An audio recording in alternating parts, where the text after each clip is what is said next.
మోషే ద్వారా అహరోను సంతతి వారికి తెలియజేస్తూ ఉన్నారు.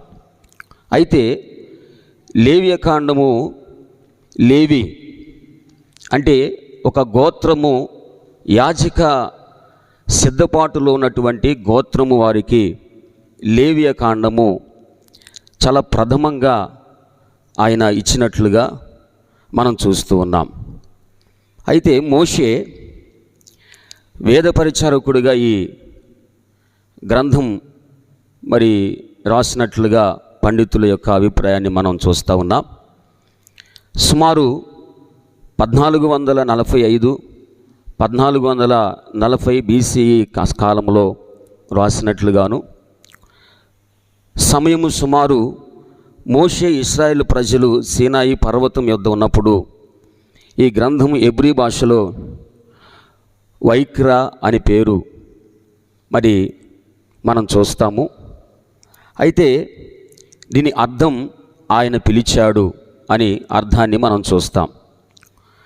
మనం గ్రీక్ భాషలో సెప్టియాజిట్ అని ఈ లేవియకాండమును మనం చూస్తాం. ఇది హెబ్రూ బైబిల్ యొక్క గ్రీక్ అనువాదములోనిది. దీన్ని లెవిటికన్ అని అంటారు.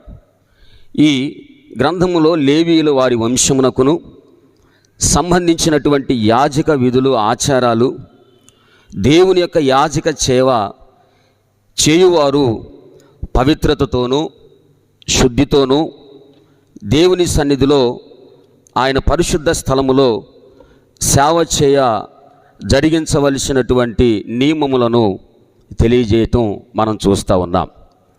అయితే ఓస్వాల్డ్ చార్మన్స్ అనేటువంటి పండితుడు ఈ యొక్క గ్రంథం గురించి క్రైస్తవ జీవన విధానం, నిబద్ధత అనే చాలా ప్రాముఖ్యమైనటువంటి అంశాల గురించి రాసినట్లుగా పండితులు వారి అభిప్రాయములను తెలియజేస్తూ ఉన్నారు. పిల్లరా, ఈ వాక్య భాగములను ఆధారం చేసుకొని పరిశుద్ధాత్మ దేవుని సహాయముతో, ఏర్పాటుతో దేవుని సేవ కొరకైన నిబద్ధత, దేవుని సేవ కొరకైన నిబద్ధత, ఈ దేవుని సేవ కొరకైనటువంటి నిబద్ధత లేవియకాండము 21వ అధ్యాయం 16వ వచనము నుంచి